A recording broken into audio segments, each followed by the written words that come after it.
మీ business ని develop చేసుకోవాలని అనుకుంటున్నారా? అయితే వెంటనే సంప్రదించవలసిన ఫోన్ నంబర్ 7729969299. మొన్న సుడిగాలుల బీభత్సం, తాజాగా భారీ భూకంపం. వనదేవతలు కన్నెర్ర చేశారా? ప్రకృతి ప్రకోపించిందా? మేడారానికి ఏమైంది? ఇప్పుడిదే ప్రశ్న సర్వత్రా వ్యక్తమవుతోంది. వరుసగా సంభవిస్తున్న ప్రకృతి విపత్తులు భక్తులకు ఆందోళన కలిగిస్తున్నాయి. వనదేవతలు సమ్మక్క సారక్క కొలువైన ప్రాంతం మేడారం.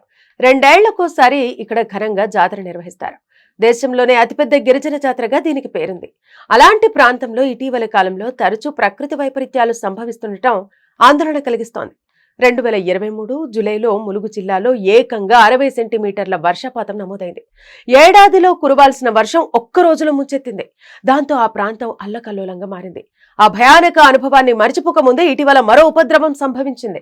కొన్ని నెలల క్రితం మేడారం అడవుల్లో మహాప్రళయాన్ని తలపిస్తూ సుడిగాలులు బీభత్సం సృష్టించాయి. ఏకంగా 500 ఎకరాల్లో లక్షల సంఖ్యలో చెట్లు నేల కొరిగాయి. ఇప్పుడు అదే ప్రాంతంలో భారీ భూకంపం వచ్చింది. 5.3 తీవ్రతతో భూకంపం సంభవించింది. 55 ఏళ్ల తర్వాత తెలంగాణలో ఇదే అతిపెద్ద భూకంప తీవ్రత. 1969లో తెలంగాణలో 5.3 తీవ్రతతో భూకంపం వచ్చినట్టు రికార్డులో ఉంది. ఈ వరుస ఘటనలు చూస్తుంటే ప్రకృతి ప్రకోపించిందా అని ప్రజలు చర్చించుకుంటున్నారు. ప్రజలు, ప్రభుత్వం నిర్లక్ష్యం కారణంగా వరుస వైపరీత్యాలు సంభవిస్తున్నాయా అన్న చర్చ జరుగుతోంది.